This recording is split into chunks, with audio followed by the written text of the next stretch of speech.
നമുക്ക് നിധിയുടെ സുധീഷിന്റെ വരാൻ പോകുന്ന ആഴ്ചയിലെ നല്ലൊരു കഥ കേട്ടാലോ? അപ്പൊ എല്ലാ ദിവസവും ഉച്ചയ്ക്കും നിധിയുടെ സുധീഷിന്റെ വരാൻ പോകുന്ന ദിവസങ്ങളിലെ വിശേഷങ്ങളൊക്കെ ചാനലിനകത്ത് അപ്ലോഡ് ചെയ്യുന്നുണ്ട് കേട്ടോ. കാണാൻ താല്പര്യമുള്ളവർ കയറി കാണിക്കുകയും വീഡിയോ ഇഷ്ടപ്പെടുവാണെന്ന് ലൈക്ക് ചെയ്യാനും മറക്കരുത് കേട്ടോ.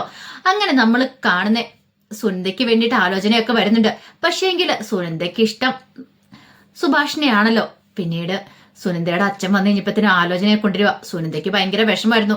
സുനന്ദയാണെങ്കിൽ അത് സുഭാഷിനോടൊക്കെ വന്ന് പറയുന്നുണ്ട്. പക്ഷെ ഇതൊക്കെ അറിഞ്ഞു കഴിഞ്ഞപ്പോഴത്തേനും സുനന്ദയുടെ അച്ഛനൊന്നും സഹിച്ചില്ല.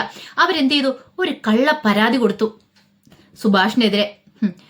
സുഭാഷ് തന്റെ മോളോട് മോശമായിട്ട് പെരുമാറി എന്നൊക്കെ പറഞ്ഞിട്ട് പോലീസ് സ്റ്റേഷനിൽ കൊണ്ട് കംപ്ലൈന്റ് കൊടുത്തു. അതെല്ലാം അറിഞ്ഞു കഴിഞ്ഞപ്പോഴത്തേനും സഹിച്ചില്ല സുഭാഷിനൊക്കെ. അത് മാത്രമല്ല, സുഭാഷിനോട് വന്നിട്ട് വളരെ മോശമായിട്ട് പെരുമാറുകയും ചെയ്തു സുനന്ദയുടെ അച്ഛന്. സുനന്ദയുടെ അച്ഛൻ വീട്ടിൽ വന്ന് കയറി തല്ലുകയൊക്കെ ചെയ്തു. അതൊക്കെ സഹിക്കാൻ പറ്റുന്ന കാര്യമാണോ? അതിന്റെ പേരില് സുധീഷും ഹരീഷും വെറുതെ വിടും അയാളെ. അവിടെ വീട്ടിൽ കയറി തല്ലുന്നുണ്ട്. അയാളെയും തിരിച്ചു തല്ലി. ഒടുവില് പോലീസുകാർ അന്വേഷണത്തിനായിട്ട് വരുവാണ്. അപ്പൊ അതിന്റെയൊക്കെ പ്രതികാരം ചെയ്യാനായിട്ടാണ് സുനന്ദയുടെ അച്ഛനും അമ്മയൊക്കെ തീരുമാനിച്ച. ഒടുവില് സുധീഷിനെ സുഭാഷിനെ എന്തിനേറെ പറയുന്നു, നികേഷിനെ വരെ പോലീസുകാർ കൊണ്ടുപോവാണ്. സുഭാഷാണ് മോശമായിട്ട് പെരുമാറെന്ന് പറഞ്ഞ കംപ്ലൈന്റ് കൊടുത്തേ. പക്ഷേങ്കില് വീട് കയറി അതിക്രമിച്ചെന്നൊക്കെ പറഞ്ഞുകൊണ്ട് ഇല്ലാത്ത പരാതിയൊക്കെ കൊടുത്ത് ഒടുവില് സുനന്ദയുടെ അച്ഛന് അവരെ പോലീസ് സ്റ്റേഷനിൽ കയറ്റുവാണ്. അങ്ങനെ അവരെ അങ്ങോട്ട് പോയി കഴിഞ്ഞപ്പോഴത്തേനും ഭയങ്കര സങ്കടമായിപ്പോയി. നിധിക്ക് എന്ത് ചെയ്യാൻ പറ്റും? സുഭാഷൻ ഒരിക്കലും ഒരു തെറ്റ് ചെയ്തിട്ടില്ലെന്ന് അറിയാം. ഇതെല്ലാം അറിഞ്ഞു കഴിഞ്ഞപ്പോഴത്തേനും ഭാസ്കരന് സഹിച്ചില്ല. ഭാസ്കരൻ എന്ത് ചെയ്തു? നേരെ തന്റെ പെങ്ങളുടെ വീട്ടിലേക്ക് ചെന്നു. അവിടെ ഗംഗാധരനും ഉണ്ടായിരുന്നു. പിന്നീട് അവിടെ ചെന്നിട്ട് അവരോട് കുറെ ചീത്തയൊക്കെ പറയുന്നുണ്ട്. ഒന്നിനെ ഞാൻ വെറുതെ വിടത്തില്ല. നിന്റെ മോളാണ് എന്റെ വീട്ടിലേക്ക് വന്നത്, എന്നിട്ടിപ്പോ എന്റെ മോനെ പോലീസ് പിടിച്ചോണ്ട് പോയിരിക്കുന്നു എന്നൊക്കെ പറഞ്ഞുകൊണ്ട് അങ്ങോട്ടും കൂടെ ഒച്ചപ്പാടുണ്ടാക്കുക. അപ്പോഴേക്കും നിധി അങ്ങോട്ട് വന്നു. നിധി വന്നിട്ട് സുനന്ദയുടെ അമ്മയോട് സംസാരിക്കുന്നുണ്ട്. എന്തേ ആന്റി വെറുതെ ഇങ്ങനെയൊന്നും ചെയ്യരുതായിരുന്നു. കാരണം സുഭാഷാണ് ഒരു തെറ്റും ചെയ്യുന്നവനല്ല. എനിക്ക് നേരത്തോട്ട് അറിയാവുന്ന കാര്യമാണ്. സുഭാഷാണ് ഇന്ന് വരെ അങ്ങനെയൊന്നും ചെയ്തിട്ടില്ല. സുനന്ദയോട് അങ്ങനെ മോശമായിട്ട് പെരുമാറിയിട്ടുമില്ല. പിന്നെ വെറുതെ ഒരു പ്രശ്നം ഉണ്ടാക്കരുതെന്നൊക്കെ പറഞ്ഞു. പക്ഷെ അതൊന്നും കേട്ടിട്ട് അവർക്ക് സമാധാനമില്ല. അവര് പറഞ്ഞു, നീയൊക്കെ കൂടുതൽ കടന്ന് കളിക്കൊന്നും വേണ്ട. നീ വലിയ വീട്ടിലെ പെണ്ണാന്നല്ലേ പറഞ്ഞേ? ഒളിച്ചോടി വന്നവളല്ലേടി നീ? എന്നിട്ട് നീ എന്തിനാടി ഇങ്ങനെയൊക്കെ പറയണേ? എന്റെ മോളെയും കൂടെ തൊഴുത്തും കൂട്ടി കൊണ്ടേ ഇടാനായിട്ടായിരിക്കും നിന്റെയൊക്കെ ഭാവം. അതൊന്നും ഈ ജന്മത്തിൽ നടക്കാൻ പോകുന്നില്ല. അവൾക്ക് വേറെ കല്യാണം പറഞ്ഞിട്ടുണ്ട്. എല്ലാം കേട്ട് കഴിഞ്ഞപ്പോ നിധിക്ക് സങ്കടമായി. ആ സമയത്ത് മുറിയിൽ ഇതെല്ലാം കേട്ടോണ്ട് സുനന്ദ ഉണ്ടായിരുന്നു. സുനന്ദയ്ക്ക് പുറത്തേക്ക് ഇറങ്ങി വരാൻ അനുവാദം പോലും ഇല്ല. അപ്പോഴേക്കും ഭാസ്കരന് ദേഷ്യം വന്നു. ഭാസ്കരനും വിട്ടുകൊടുക്കുന്നത് ഒന്നും രണ്ടും പറയണം. അപ്പോഴേക്ക് സുനന്ദയെ കാണാനായിട്ട് നിധി പതുക്കെ അവര് കാണാതെ ഇപ്പുറത്തെ വശത്തെ ജനലിന്റെ അങ്ങോട്ട് ചെന്നു. അപ്പൊ ആ ജനലിന്റെ അവിടെ ഇതെല്ലാം കേൾക്കുന്നുണ്ടായിരുന്നു സുനന്ദ. അങ്ങനെ ആ സൈഡിൽ പോന്നിട്ട് നിധി സുനന്ദയോട് സംസാരിക്കുകയാണ്. സുനന്ദേ, നീ വന്ന് പോലീസ് സ്റ്റേഷനിൽ വന്ന് പറയണം. എങ്ങനെയെങ്കിലും അവരെ ഇറക്കണം. നീ വന്ന് പറയാതെ, ഇതൊരു കള്ളപ്പരാതിയാന്ന് പറയാതെ ഒരു കാരണവശാലും അവർക്ക് ഇറങ്ങാനൊന്നും പറ്റില്ല എന്ന് പറഞ്ഞു. സുനന്ദ പറഞ്ഞു, എനിക്ക് ഇവിടുന്ന് ഇറങ്ങാൻ പറ്റുമെന്ന് തോന്നുന്നില്ല. ഞാൻ ഇവിടുന്ന് ഇറങ്ങിയിട്ടുണ്ടെങ്കിൽ അത് വലിയ പ്രശ്നമോ. എനിക്ക് എന്ത് ചെയ്യണമെന്ന് അറിയത്തില്ല. ഒരിക്കലും സുഭാഷേണ് എന്നോട് മോശമായിട്ട് പെരുമാറിയിട്ടൊന്നുമില്ല. അതിവിടെ പറഞ്ഞിട്ട് കാര്യമില്ലോ. പോലീസ് സ്റ്റേഷൻ എന്ന് പറ. നിരപരാധിയായ നികേഷ് വരെയാണ് ഇപ്പൊ പോലീസ് സ്റ്റേഷനിൽ കയറിയിരിക്കുന്നത്. ഒരു പക്ഷേങ്കില് ഇത് പെണ്ണ് കേസാണ്. ഇതിനെതിരെ സുനന്ദ പ്രതികരിച്ചില്ലെങ്കിൽ അറിയാലോ, അവർക്കൊട്ട് പണി കിട്ടും. അവർ ജയിലിലാവുകയും ചെയ്യും. സുനന്ദ പറഞ്ഞു, എനിക്ക് എന്ത് ചെയ്യാൻ പറ്റും? എന്റെ അവസ്ഥയൊന്ന് ഓർത്തു നോക്ക്. ഒടുവില് നിധി ഫോൺ നമ്പർ വാങ്ങി. സുനന്ദയുടെ ഫോൺ നമ്പർ ഇങ്ങോട്ട് തരാൻ പറയണം. പിന്നീട് സുനന്ദയോട് പറഞ്ഞു, ഞാൻ ചിലപ്പോൾ സ്റ്റേഷനിൽ ചെന്നിട്ട് വിളിക്കും, അപ്പൊ ഒന്ന് കോൾ എടുക്കണം എന്നൊക്കെ പറയണം. പാവം നിധി. അങ്ങനെ സംസാരിച്ചുകൊണ്ടിരിക്കുന്ന സമയത്ത് സുനന്ദയുടെ അമ്മയുടെ സൗണ്ട് കേട്ട് അങ്ങോട്ടേക്ക് വരുന്നത്. പെട്ടെന്ന് അവിടെ നിന്ന് മാറുവാണ്. അറിയാം ഇനി അവിടെ നിന്നിട്ട് കാര്യമില്ലെന്നറിയാം. സുനന്ദയെ കൂട്ടിക്കൊണ്ട് പോകാനും പറ്റില്ലല്ലോ. പിന്നീട് നിധി നേരെ പോലീസ് സ്റ്റേഷനിലേക്കാണ് ചെല്ലുന്നത്. പോലീസ് സ്റ്റേഷനിലേക്ക് ചെന്ന് കഴിഞ്ഞപ്പോഴത്തേനും ഈ പറയുന്ന സുഭാഷിന്റെ സുധീഷിന്റെ ഒക്കെ അവരെയൊക്കെ അവിടെ ഇരുത്തിയേക്കുവാണ്. അവർക്കെതിരെ ഇങ്ങനെ കേസൊക്കെ ഫയൽ ചെയ്തുകൊണ്ടിരിക്കുന്ന കാഴ്ച കണ്ടേ. നിധി അവിടെ ചെന്നിട്ട് അവരോട് സംസാരിക്കുന്നുണ്ട്. പോലീസ് സ്റ്റേഷനിൽ ചെന്നിട്ട് പോലീസുകാരോട് സംസാരിക്കുകയാണ്. ഇത് ഇവര് തെറ്റും ചെയ്തിട്ടില്ല, ഇവരെ വെറുതെ വരണം എന്നൊക്കെ ചോദിച്ചു. അപ്പോഴേക്കും ചോദിച്ചു, നിങ്ങൾ ആരാന്ന് ചോദിക്കുക. അല്ല, ഇവരെ വന്ന് അവിടുന്ന് കൂട്ടിക്കൊണ്ട് വരുന്ന സമയത്ത് ഞാൻ അവിടെ ഉണ്ടായിരുന്നു. അത് ശരി, ആയിക്കോട്ടെ, നിങ്ങൾ ആരാന്ന് ചോദിച്ചു. ഒടുവില് നിധിക്ക് പറയേണ്ടി വന്നു, ഞാൻ സുധീഷിന്റെ ഭാര്യയാന്ന് പറഞ്ഞു. ഓ, അങ്ങനെയാണല്ലേ. പിന്നീട് നിധി പറഞ്ഞു, സാറേ, ഒരാളുടെ ഭാഗം മാത്രം കേട്ടിട്ട് ഇങ്ങനെ ഒരിക്കലും നടപടി എടുക്കരുത്. പെണ്ണിനോട് ചോദിച്ചോ എന്തെങ്കിലും സംഭവിച്ചിട്ടുണ്ടോന്ന്. പെണ്ണിന്റെ മൊഴി രേഖപ്പെടുത്തണമല്ലോ. എന്നിട്ട് വേണ്ട ഇവർക്കെതിരെ കേസെടുക്കാനായിട്ട്. ഇതൊന്നും ചെയ്യാതെ പെണ്ണിനോട് ഒരു വാക്ക് പോലും ചോദിക്കാതെ ഒരിക്കലും അങ്ങനെയൊന്നും അല്ല സത്യാവസ്ഥ. സുഭാഷേണ് അങ്ങനെയൊന്നും ചെയ്തിട്ടൊന്നുമില്ല. സുനന്ദ എപ്പോഴും വീട്ടിലേക്ക് വരിക ചെയ്യാറുള്ളത്. സുഭാഷേണ് അങ്ങോട്ട് പോകാറ് പോലും ഇല്ല. പക്ഷേങ്കില് പോലീസുകാരൻ പറഞ്ഞു ഞങ്ങൾക്ക് കേസ് എടുക്കാതിരിക്കാൻ പറ്റില്ല, ഇത് പെണ്ണ് കേസാന്നൊക്കെ പറഞ്ഞു. അത് കേട്ടപ്പം നിധി പറഞ്ഞു സാർ ഒരു വട്ടമെങ്കിലും സാർ അവിടെ ഒന്ന് നോക്ക്, അവിടെ വന്ന് അവരോട് കാര്യങ്ങളൊക്കെ അന്വേഷിക്കുക. അതെ, ആ വീടിനെ കുറിച്ച് ചോദിച്ച ആരും ഇതിലൂടെ ഒരു നല്ല വാക്ക് പോലും പറയുന്നില്ലല്ലോ. നിങ്ങളെക്കുറിച്ച് ആർക്കും ഒരു അഭിപ്രായമില്ല, നിങ്ങളുടെ കുടുംബത്തെക്കുറിച്ച് എന്നൊക്കെ പറഞ്ഞു. നിധിക്ക് അത് കേട്ട് കഴിഞ്ഞപ്പോൾ ഭയങ്കര സങ്കടമായിപ്പോയി. സുഭാഷും പറഞ്ഞു ഞങ്ങൾ തെറ്റും ചെയ്തിട്ടില്ല, എന്റെ അനുജന്മാരും തെറ്റും ചെയ്തിട്ടില്ല എന്ന് പറഞ്ഞു. അപ്പോഴേക്കും പോലീസുകാരൻ പറഞ്ഞു നിങ്ങൾ അവിടെ വീട് കയറി ആക്രമിച്ചില്ലേ, അടിക്കുകയൊക്കെ ചെയ്തില്ലേന്ന് ചോദിച്ചു. സുധീഷ് പറഞ്ഞു അടിച്ചതിന് കാരണമുണ്ട്, ഞങ്ങളുടെ ചേട്ടനെ അവർ ആദ്യം തല്ലിയത്, അതുകൊണ്ടാണ് ഞങ്ങൾ അങ്ങോട്ടേക്ക് പോയി തല്ലിയെന്ന് പറഞ്ഞു. ഒടുവിൽ നിധി പറഞ്ഞു സാറേ ഇത് ഇവിടെ എന്തെങ്കിലും ചെയ്തേ മതിയാവുള്ളൂ, എന്തെങ്കിലും ചെയ്തില്ലെങ്കിൽ അത് പണിയാകും. കാരണം എന്ന് പറഞ്ഞാൽ നിരപരാധിയാണ് സാറന്മാരകത്ത് പിടിച്ചിടാനായിട്ട് പോകുന്നതെന്നൊക്കെ പറഞ്ഞു. ഒടുവിൽ ഒരു കാര്യം പറഞ്ഞു സാറേ ഒരു കാര്യം ചെയ്യാം, ഞാൻ സുനന്ദയെ ഫോൺ വിളിക്കാം, സുനന്ദയെ ഫോൺ വിളിച്ച് സുനന്ദയോട് സാറ് നേരിട്ട് സംസാരിക്കാമെന്നൊക്കെ ചോദിക്കണം.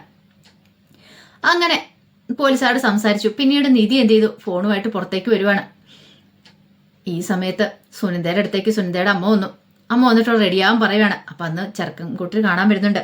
അപ്പോഴേക്ക് സുനന്ദ പറഞ്ഞു അമ്മ എനിക്ക് പറ്റില്ല എന്ന് പറയാം, നിന്നോടാ പറഞ്ഞ മര്യാദയ്ക്ക് റെഡിയാവാനായിട്ട്, അല്ലെങ്കിലുണ്ടല്ലോ നിന്നെ കാണിച്ചു വരുന്നൊക്കെ പറഞ്ഞ് ഭീഷണിപ്പെടുത്തിയിട്ട് പോയി. സുനന്ദയ്ക്ക് ഒരുങ്ങാതിരിക്കാൻ പറ്റില്ലായിരുന്നു. അങ്ങനെ സുനന്ദ വെറുതെ ഒരു സാരിയൊക്കെ എടുത്ത് ചുറ്റി ഇങ്ങനെ ഇരിക്കുകയാണ്. ഒന്നിനും ഒരു താല്പര്യമില്ല. ഇനിയിപ്പം അമ്മ എന്തെങ്കിലും ചെയ്യുന്നു ഭയന്ന് മാത്രമാണ് സുനന്ദ അങ്ങനെയൊക്കെ ചെയ്യുന്നത്.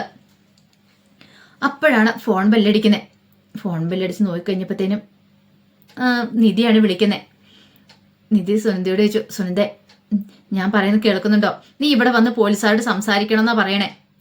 അത് കേട്ടപ്പോൾ സുനന്ദ പറഞ്ഞു എന്നെ കൊണ്ട് പറ്റില്ല, നീ ഇവിടെ വന്ന് മൊഴി കൊടുക്കുക, അങ്ങനെയൊന്നും ചെയ്തിട്ടില്ലാന്ന്. ചേച്ചിക്ക് അറിയാലോ ഞാൻ അങ്ങനെ എന്തെങ്കിലും ചെയ്തിട്ടുണ്ടെങ്കിൽ എന്നെ ഇവിടെ കൊന്നു കളയുന്ന പറഞ്ഞ ഭീഷണിപ്പെടുത്തി വെച്ചിരിക്കുന്നത്, അപ്പൊ എനിക്ക് എന്ത് ചെയ്യാൻ പറ്റുമെന്നൊക്കെ ചോദിച്ചുകൊണ്ട് കരയുവാണ് ഫോണിൽ കൂടെ. ഒടുവില് നിധി പറഞ്ഞു ഒരു കാര്യം ചെയ്യുക, ഞാൻ അവിടെ ചെന്നിട്ട് അവിടെ അടുത്തിട്ട് വീഡിയോ കോൾ വിളിക്കാം, വീഡിയോ കോൾ വിളിക്കുമ്പോൾ അവരോട് സംസാരിക്കാൻ പറ്റുമെന്ന് ചോദിക്കണം. ഉള്ള സത്യാവസ്ഥ തുറന്നു പറയണമെന്ന് പറയണം. ഒടുവിൽ അത് നിധി പറഞ്ഞു കഴിഞ്ഞപ്പം സുനന്ദയ്ക്ക് സമ്മതമായിരുന്നു. സുനന്ദ പറഞ്ഞു ഞാൻ അങ്ങനെയൊക്കെ ചെയ്യാന്ന് പറഞ്ഞു. നിധി ഭയങ്കര സന്തോഷത്തോട് കൂടിയിട്ട് അകത്തേക്ക് കയറിപ്പോയി. അകത്തേക്ക് കയറിപ്പോയിട്ട് ഇങ്ങനെ പോലീസുകാരോട് പറഞ്ഞു സാറേ ഇപ്പൊ തന്നെ സുനന്ദയെ വീഡിയോ കോൾ വിളിക്കാം, വീഡിയോ കോൾ വിളിച്ച് കഴിയുമ്പോഴത്തേനും സാറിന് മനസ്സിലാവുമെന്ന് പറയാണ്. അങ്ങനെ വീഡിയോ കോൾ വിളിച്ചു.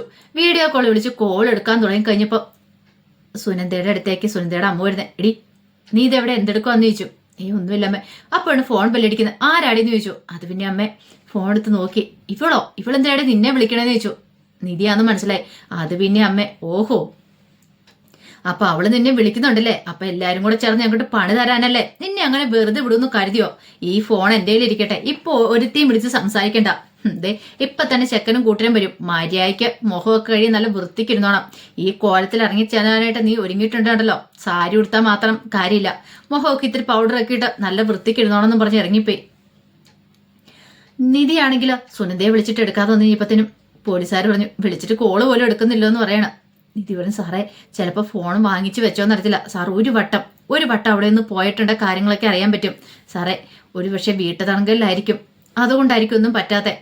സാർ എൻ്റെ കൂടെ ഒന്ന് വരണം, ഞാനും വരാം, അവിടെ പോയി നേരിട്ട് കാര്യങ്ങളൊക്കെ അന്വേഷിക്കാന്ന് പറഞ്ഞു. പോലീസുകാർ പറഞ്ഞു അതൊന്നും പറ്റില്ല, അവര് പരാതി വന്നല്ലേ, അപ്പൊ ഞങ്ങൾക്ക് കേസെടുക്കാൻ പറ്റില്ല സാറേ, അവരുടെ മൊഴി ഒന്ന് പോയി രേഖപ്പെടുത്തിയിട്ട് ഞാൻ പറയുന്നൊന്ന് കേൾക്കാൻ പറയണം. അവരുടെ കയ്യെ കാലെ പിടിച്ചെന്നോണം പറഞ്ഞുകൊണ്ടിരിക്കണം. അപ്പൊ ഇതെല്ലാം കേട്ടോണ്ട് സുധീഷും സുഭാഷും നികേഷും ഒക്കെ ഉണ്ട്. നിധി ഇങ്ങനെയൊക്കെ പറയണതൊക്കെ, നിധിക്ക് എങ്ങനെയെങ്കിലും സുഭാഷൊന്നും ഒരു തെറ്റും ചെയ്തിട്ടില്ല, അപ്പൊ എങ്ങനെയെങ്കിലും ഒന്ന് പുറത്തിറക്കിയാൽ മതിയെന്ന് മാത്രമേ ഉള്ളൂ. ഒടുവില് പോലീസുകാർ സമ്മതിച്ചു, വരാന്ന് പറയണം. അങ്ങനെ പോലീസിനെ കൂട്ടിക്കൊണ്ട് നിധി സുനന്ദയുടെ വീട്ടിലേക്ക് ചെല്ലുവാണ്. ചെന്ന് കഴിഞ്ഞപ്പം ഗംഗാധരന് സുനന്ദയുടെ അമ്മയും സുനന്ദയുടെ അച്ഛനൊക്കെ ഉണ്ട്, അവരങ്ങോട്ട് ഇറങ്ങി വന്നു. ഗംഗാധരൻ പറഞ്ഞൊരു പണിയാണല്ലോ എന്ന് പറയണം. ദേ ഇവളും ഉണ്ടോ എന്നൊക്കെ പറയണം. അപ്പോഴേക്കും പോലീസുകാർ വന്നിട്ട് ചോദിച്ചു അല്ല നിങ്ങളുടെ മോൾ എന്തേന്ന് ചോദിക്കുക. മോളകത്തുണ്ട് സാറേ, ഭയങ്കര വിഷമത്തിലാ, ഇന്നാണെങ്കിൽ അവളെ കാണാനായിട്ട് ചെറുക്കൻ കൂട്ടര് വരുന്നുണ്ട്, അവൾക്ക് ഭയങ്കര സങ്കടമായിരുന്നു, സുഭാഷ് അങ്ങനെയൊക്കെ പെരുമാറിയതിൽ ഒരു വിധത്തിൽ ഞങ്ങൾ സമാധാനപ്പെടുത്തി അവളെ ഒരിക്കൽ അവിടെ ഇരുത്തിയേക്കോന്ന് പറയണം. അത് കേട്ട് കഴിഞ്ഞ് പോലീസുകാരൻ പറഞ്ഞ് ഞങ്ങൾക്ക് അവളോടൊന്ന് സംസാരിക്കണമെന്ന് പറയാ. സാറെ സംസാരിക്കാനൊന്നുമില്ല, സത്യമായിട്ടാണ് ഞങ്ങൾ കാര്യങ്ങളൊക്കെ പറഞ്ഞിരിക്കുന്നത്, അവള് തെറ്റും ചെയ്തിട്ടില്ല, അവൻ ആ തെറ്റൊക്കെ ചെയ്ത് സുഭാഷ് അവൻ മോശമായ രീതിയിൽ എൻ്റെ മോളോട് പെരുമാറിയത് ഞാൻ കംപ്ലൈന്റ് തന്നല്ലേ, ആയിക്കോട്ടെ, അല്ല നിങ്ങളുടെ മോളുടെ മൊഴി എടുത്തിട്ടില്ലോ, എടുക്കണമെന്ന് പറയണം. അത് കേട്ട് കഴിഞ്ഞപ്പം ഗംഗാധരൻ പറഞ്ഞു, എന്താ സാറേ ഇങ്ങനെയൊക്കെ, അതിന്റെ ആവശ്യം ഉണ്ടോ എന്നൊക്കെ ചോദിച്ചു. പോലീസുകാരൻ പറഞ്ഞു, ഒന്ന് മൊഴി എടുക്കണമെന്ന് പറയണം. ഒടുവില് വിളിച്ചോണ്ട് വരാനായിട്ട് പറയണം സുനന്ദയുടെ അമ്മയോട്. സുനന്ദയുടെ അമ്മ മുറിയിലേക്ക് വന്നു. പിന്നീട് സുനന്ദയോട് പറഞ്ഞൊരു കാര്യം ഞാൻ പറഞ്ഞേക്കാം, പോലീസുകാർ വന്നിട്ടുണ്ട്, നീ മര്യാദയ്ക്ക് അവരുടെ മുന്നേ ഇന്ന് സംസാരിച്ചില്ലെങ്കിലുണ്ടല്ലോ നിന്നെ ഞാൻ വെറുതെ വെച്ചേക്കില്ല എന്നൊക്കെ പറഞ്ഞു. പിന്നെ ഞങ്ങളെ ജീവൻ പോലും കാണത്തില്ല, നിന്റെ മുന്നിൽ ഞങ്ങളെല്ലാവരും കെട്ടിച്ചു തൂങ്ങി ചാവൂന്നൊക്കെ പറഞ്ഞ് ഭീഷണിപ്പെടുത്തി വെച്ചു. പിന്നീട് സുനന്ദ ആകപ്പാടെ വിഷമിച്ച് പുറത്തേക്ക് ഇറങ്ങി വരുവാണ്. ഈ സമയത്ത് പോലീസുകാരനെ മാറ്റിക്കൊണ്ട് പോയിട്ട് നിധി ആ ഫോൺ റെക്കോർഡൊക്കെ കാണിക്കുന്നുണ്ട്. സുനന്ദയായിട്ട് സംസാരിച്ചു. അപ്പം അതിനകത്ത് വ്യക്തമായിട്ട് പറയുന്നുണ്ട്, എന്നെ ഇവിടുന്ന് വിടത്തില്ല, കാരണം ഞാൻ ഇവിടുന്ന് ഇറങ്ങിയിട്ടുണ്ട്, എന്നെ കൊല്ലൂന്നൊക്കെയാ പറയണേന്നൊക്കെ പറഞ്ഞുകൊണ്ട്. അപ്പം അതൊക്കെ പോലീസുകാരെ കേൾപ്പിച്ചു കൊടുത്തു. സാറേ ഇതൊക്കെ എങ്ങനെയൊക്കെ ഇവിടുത്തെ അവസ്ഥയെന്ന് പറയണം. അപ്പോഴേക്കും നിധിയെയും കൂട്ടിക്കൊണ്ട് സുനന്ദയും കൂട്ടിക്കൊണ്ട് സുനന്ദയുടെ അമ്മയും ഇങ്ങോട്ട് വന്നു. അങ്ങനെ വന്നു കഴിഞ്ഞപ്പോഴത്തേനും പോലീസുകാരൻ ചെന്നിട്ട് ചോദിച്ചു, അല്ല നിങ്ങൾക്ക് കാര്യങ്ങളൊക്കെ അറിയാലോ, ഞാൻ പ്രത്യേകിച്ച് പറയേണ്ട കാര്യമില്ലല്ലോ, ഈ പറയുന്ന സുഭാഷ് നിങ്ങളോട് മോശമായിട്ട് പെരുമാറിയോന്ന് ചോദിച്ചു. ആകെപ്പാടെ വിഷമിച്ചിരിക്കുവാണ്, എന്ത് പറയണ നടത്തില്ല. അല്ല നിങ്ങളോടാ ഞാൻ ചോദിച്ചേ. അപ്പോഴേക്കും സുനന്ദയുടെ അമ്മ പറഞ്ഞു, സാറേ അവൾ ആകെപ്പാടെ മാനസികമായിട്ട് തകർന്നിരിക്കുക, അവളോട് ഇങ്ങനെയുള്ള ചോദ്യങ്ങളൊന്നും ചോദിക്കരുത്, അവൾക്ക് സഹിക്കാൻ പറ്റില്ലെന്നൊക്കെ പറഞ്ഞു. നിങ്ങൾ അവിടെ മിണ്ടായിരിക്കുക, നിങ്ങളോട് മോളോടാ ഞാൻ ചോദിച്ചതെന്ന് പറഞ്ഞു. ഒന്നും മിണ്ടുന്നില്ല സുനന്ദ. അപ്പോഴേക്കും നിധി പറഞ്ഞു, സുനന്ദേ നീ ഇവിടെ സത്യാവസ്ഥ മാത്രമേ പറയാവുള്ളൂ, ഞാൻ വന്നിട്ട് ഇത്രയും ദിവസമായി അവിടെ, എനിക്ക് കുറച്ച് കാര്യങ്ങളൊക്കെ അറിയാം, അതുകൊണ്ട് എൻ്റെ മുന്നിൽ നിന്ന് ഒളിക്കാൻ ശ്രമിക്കേണ്ടെന്നൊക്കെ പറഞ്ഞു. ഒടുവില് അവൾക്ക് സത്യങ്ങൾ തുറന്നു പറയേണ്ടതായിട്ട് വന്നു. സുഭാഷ് ചേട്ടന് എന്നോട് മോശമായിട്ടൊന്നും പെരുമാറിയിട്ടില്ലെന്നോ. അത് കേട്ടപ്പം മുഖത്തടിയേറ്റല്ലേ ഗംഗാധരനും സുനന്ദയുടെ അമ്മയ്ക്കും അച്ഛനും ഒക്കെ. ഒടുവില് സുനന്ദയുടെ അച്ഛനോട് പറഞ്ഞു, നിങ്ങളല്ലേ പരാതി കൊടുത്ത്, വരാൻ പറയുവാണ് സ്റ്റേഷനിലേക്ക്. അങ്ങനെ അവിടെ ചെന്ന് കഴിഞ്ഞപ്പോഴത്തേനും സുധീഷിനോട് സുഭാഷിനോടും ഒക്കെ പറഞ്ഞു, നിങ്ങൾ സൈൻ ചെയ്തിട്ട് പൊയ്ക്കോളാൻ പറയണം. പിന്നീട് സുനന്ദയുടെ അച്ഛനോട് പറഞ്ഞു, നിങ്ങൾ എന്തിനാ കള്ളപ്പരാതി എന്നു ചോദിച്ചു. അത് പിന്നെ എന്നെ വീട്ടിൽ കയറി തല്ലിന്നൊക്കെ പറയണം. തല്ലിയെന്ന് പറഞ്ഞ് കേസ് കൊടുക്കണ്ടേ, അതിന് മോളോട് മോശമായിട്ട് പെരുമാറുന്നു പറഞ്ഞാണ് കേസ് കൊടുക്കണ്ടേ, നിന്നെ പോലുള്ള അയാളെയൊക്കെ പിടിച്ച് അകത്തിടണം എന്നൊക്കെ പറഞ്ഞ് കുറെ ദേഷ്യപ്പെട്ടു. നാണം കെട്ടിട്ടാണ് ഗംഗാധരൻ അവിടെ നിറങ്ങുന്നത്. ഒടുവില് നിധി അവരെയൊക്കെ കൊണ്ട് പുറത്തേക്ക് വരുവാണ്. എല്ലാവർക്കും ഭയങ്കര സന്തോഷമായിരുന്നു, നിധി വന്നല്ലോ, രക്ഷിക്കാൻ വന്നല്ലോ എന്നൊരു ചിന്ത. നിധിനെ എല്ലാവരും പ്രശംസിക്കുന്നൊക്കെയുണ്ട്, അവർക്കൊക്കെ ഭയങ്കര സന്തോഷമായിരുന്നു. അങ്ങനെ അവര് അന്ന് വൈകുന്നേരം അത്താഴമൊക്കെ കഴിക്കണ സമയത്ത് സുഭാഷ് പറഞ്ഞു, ഒരുപക്ഷെ നിധി ഇല്ലായിരുന്നെങ്കിൽ ഞങ്ങൾക്ക് ഇപ്പോൾ പുറത്തിറങ്ങാനൊന്നും പറ്റില്ലായിരുന്നു, ഞങ്ങൾ ജയിലിലായിരുന്നൊക്കെ പറഞ്ഞു. ഞങ്ങൾക്ക് വേണ്ടി ആരും ഇങ്ങനെയും ചെയ്തു തരുന്നില്ല, പക്ഷെ നിധി ഉള്ളതുകൊണ്ട് മാത്രമാണ് ഞങ്ങൾ രക്ഷപ്പെട്ടതെന്നൊക്കെ പറഞ്ഞു. സുധീഷിന് ഭയങ്കര സന്തോഷമായിരുന്നു, തൻ്റെ ഭാര്യ ആളും മിടിക്കുക എന്നൊക്കെ ഇങ്ങനെ മനസ്സിൽ ഓർക്കുകയും ചെയ്തു. പിന്നീട് സാന്ദ്ര വിളിച്ചിട്ട് നിധിയെ കാണണം എന്നൊക്കെ പറയുന്നുണ്ട്. അങ്ങനെ നിധിയെ കൊണ്ട് സുധീഷ് പോവുകയാണ്. അപ്പോൾ അവർ ഒരു റെസ്റ്റോറൻറ്റിൽ കയറി. അങ്ങനെ റെസ്റ്റോറൻറ്റ് കയറി കഴിഞ്ഞപ്പോൾ സുധീഷ് പറഞ്ഞു, ഞാൻ പുറത്തു നിന്നോളാം, ഞാൻ വരുന്നില്ല, ഞാൻ വണ്ടിയുടെ അടുത്ത് പോയി നിന്നോളാം എന്നൊക്കെ പറഞ്ഞ് സുധീഷ് അങ്ങോട്ട് പോയി. നിധിക്ക് വേണ്ടിയിട്ട് സാന്ദ്ര കോഫിയൊക്കെ ഓർഡർ ചെയ്തു. അങ്ങനെ കോഫിയൊക്കെ വന്നിങ്ങനെ സംസാരിക്കുന്ന സമയത്ത് നിധിയോട് സാന്ദ്ര സോറി പറയണം, അന്ന് അങ്ങനെയൊക്കെ സംഭവിച്ചു പോയി, സർട്ടിഫിക്കറ്റ് ഒക്കെ കത്തിച്ചല്ലോ, ഞാൻ വിളിച്ചിട്ടില്ല, നീ വന്നേ, എന്നോട് ക്ഷമിക്കണം എന്നൊക്കെ പറഞ്ഞു. അല്ല നീ ശരിക്കും അവനെ പ്രേമിച്ചാണോ കല്യാണം കഴിച്ചതെന്നൊക്കെ ചോദിക്കുകയാണ്. നിധി ഞെട്ടിപ്പോയി. പിന്നെ നിധിക്കുള്ള സത്യാവസ്ഥകളൊക്കെ പറയേണ്ടി വന്നു. അപ്പോഴേക്ക് സാന്ദ്ര ചോദിച്ചു, വിവാഹം രജിസ്റ്റർ ചെയ്തായിരുന്നു എന്നൊക്കെ ചോദിക്കണം. രജിസ്റ്റർ എന്ന് പറഞ്ഞു. അല്ല അങ്ങനെ രജിസ്റ്റർ ചെയ്തിട്ടുണ്ടെങ്കിൽ ഒരു കാര്യമുണ്ട്, ഇനിയിപ്പോൾ എത്രയും പെട്ടെന്ന് ഡിവോഴ്സിന് കൊടുക്കണം, ഡിവോഴ്സിന് കൊടുത്തില്ലെങ്കിൽ പണിയാന്ന് പറയണം. ചുമ്മാ അങ്ങനെ ഒരു താലി കെട്ടിയിട്ടുള്ള പോലെ അല്ല, രജിസ്റ്റർ ചെയ്തിട്ടുള്ള നിയമപരമായ സാധ്യതയുണ്ട്, നിനക്ക് ഇഷ്ടമില്ലാതെ കല്യാണം നടന്നെങ്കിൽ നിങ്ങൾ തമ്മിൽ വേർപിരിയണം എന്നൊക്കെ പറഞ്ഞു. അങ്ങനെ നിധി അതിനെക്കുറിച്ച് ചിന്തിക്കുകയാണ്. അന്ന് രാത്രി കിടക്കുന്ന സമയത്ത് നിധിക്ക് ഉറക്കം വന്നില്ല. നിധി സുധീഷിനെ വിളിച്ചുകൊണ്ട് പോയി ഇതിനെക്കുറിച്ച് സംസാരിക്കുന്നുണ്ട്. അതെ എനിക്ക് എത്രയും പെട്ടെന്ന് തന്നെ ഡിവോഴ്സ് വേണമെന്നൊക്കെ. സുധീഷിനൊരു ഞെട്ടലായിരുന്നു, ദൈവമേ ഡിവോഴ്സോ, എന്ത് ചെയ്യണമെന്ന് പോലും അറിയില്ല. പിറ്റേ ദിവസം വക്കീലിനെ കാണാൻ പോകുന്നൊക്കെ നിധി പറഞ്ഞു. അങ്ങനെ പിറ്റേ ദിവസം വക്കീലിനെ കാണാൻ ചെന്ന് കഴിഞ്ഞിട്ട് വക്കീലിനോട് നിധി കാര്യങ്ങളൊക്കെ പറയണം. സാറേ ഞങ്ങൾക്ക് ഡിവോഴ്സ് വേണം, പുള്ളിക്കാരനാണ് രജിസ്റ്റർ മാരേജിൻ്റെ ഇതൊക്കെ നോക്കിക്കഴിഞ്ഞപ്പോൾ 2 മാസമുള്ള കല്യാണം കഴിഞ്ഞിട്ട്, ഇത്ര പെട്ടെന്ന് എന്താന്നൊക്കെ ചോദിക്കണം, ഞങ്ങൾക്ക് പരസ്പരം ഒരുമിച്ച് ജീവിക്കാൻ പറ്റില്ല എന്നൊക്കെ പറഞ്ഞു. സുധീഷിനെ സംസാരിക്കാൻ പോലും നിധി സമ്മതിക്കുന്നില്ലായിരുന്നു. സുധീഷിന്റെ മുഖം ഇരിപ്പൊക്കെ കണ്ടു കഴിഞ്ഞപ്പോഴത്തേനും വക്കീലും തോന്നി ഇയാൾക്ക് താല്പര്യമില്ലെന്ന് ഡിവോഴ്സിന്. പക്ഷെ നിധി വേണമെന്നും പറഞ്ഞുകൊണ്ട് നിൽക്കുക. അതിനുവേണ്ടി കേസ് ഫയൽ ചെയ്യാൻ വന്നാന്ന്, മ്യൂച്വൽ പെറ്റീഷൻ കൊടുക്കാൻ വേണ്ടി വന്നാന്ന്. ഒടുവിൽ അയാൾക്കും താല്പര്യമില്ലായിരുന്നു. അയാൾ പറഞ്ഞ് 2 മാസമല്ലേ ആയുള്ളൂ, നിങ്ങൾക്ക് ഒന്നുകൂടി ഒരു കൗൺസിലിംഗ് ഒക്കെ തന്നു കഴിഞ്ഞിട്ടുണ്ടെങ്കിൽ ചിലപ്പോൾ ഒത്തുപോകാനായിട്ടൊക്കെ പറ്റുമെന്ന് പറഞ്ഞു. പക്ഷേ എങ്കിൽ അത് നിധി വേണ്ടാന്ന് പറഞ്ഞു. അങ്ങനെ രജിസ്റ്റർ മാരേജിന്റെ കാര്യങ്ങളൊക്കെ കൊടുത്തു കഴിഞ്ഞപ്പോഴത്തേനും പോലീസ് സ്റ്റേഷൻ വെച്ച കല്യാണം നടന്നേന്ന് പറഞ്ഞു. അപ്പം അയാൾ പറഞ്ഞു, അങ്ങനെയാണെങ്കിൽ നിങ്ങൾ തമ്മിൽ സ്നേഹവിവാഹം ആയിരിക്കുമല്ലോ, പിന്നെ ഇത്ര പെട്ടെന്ന് എന്തിനാ ഇങ്ങനെ ഡിവോഴ്സ് ആണെന്നൊക്കെ ചോദിച്ചു. നിധി പറഞ്ഞു, ഞങ്ങൾക്ക് ഒരുമിച്ച് ജീവിക്കാൻ പറ്റില്ല എന്ന് പറഞ്ഞു. വക്കീലിനാണെങ്കിൽ കേസെടുക്കാൻ ഭയങ്കര ബുദ്ധിമുട്ടായിരുന്നു. ഒടുവിൽ നിധി പറഞ്ഞു, ഞങ്ങളെന്നാൽ വേറെ വക്കീലിനെ കണ്ടോളാം എന്നൊക്കെ പറഞ്ഞു.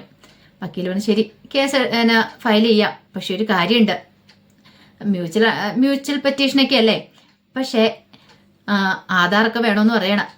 അങ്ങനെ അത് കേട്ട് കഴിഞ്ഞപ്പോൾ സുധീഷിന് ഭയങ്കര സന്തോഷം. അങ്ങനെ സുധീഷ് തൻ്റെ ആധാർ എടുത്തു കൊടുത്തു. അവൾക്ക് ആധാർ ഇല്ലെന്നറിയാം. നിധി പെട്ടുപോയി. ആധാർ ഇല്ലെന്ന് പറഞ്ഞു കഴിഞ്ഞപ്പോൾ തന്നെ അയാൾ പറഞ്ഞു, വക്കീൽ പറഞ്ഞു, ആധാർ ഇല്ലാതെ എങ്ങനെയാ രജിസ്റ്റർ മാരേജ് നടന്നേന്ന്. നിധി പറഞ്ഞു, അത് പിന്നെ ആധാർ വേണോ സാറെന്ന് ചോദിച്ചു. വേണമെന്ന് പറയണം. നിധിക്ക് ഒന്നും അങ്ങോട്ട് മനസ്സിലായില്ല. സുധീഷാണെ ആകെപ്പാട് ടെൻഷൻ അടിച്ചു. ദൈവമേ, തൻ്റെ കള്ളത്തരം പിടികൂടുക. തൻ്റെ ഫോണിനകത്ത് അവളുടെ ആധാറിൻ്റെ ഒരു കോപ്പി ഉണ്ടായിരുന്നു, അത് വെച്ചാണ് കാര്യങ്ങളൊക്കെ നടത്തിയത്. അതെങ്ങാനും ഇവൾക്ക് മനസ്സിലായിട്ടുണ്ടെങ്കിൽ മൊത്തം പണികളും പാളും.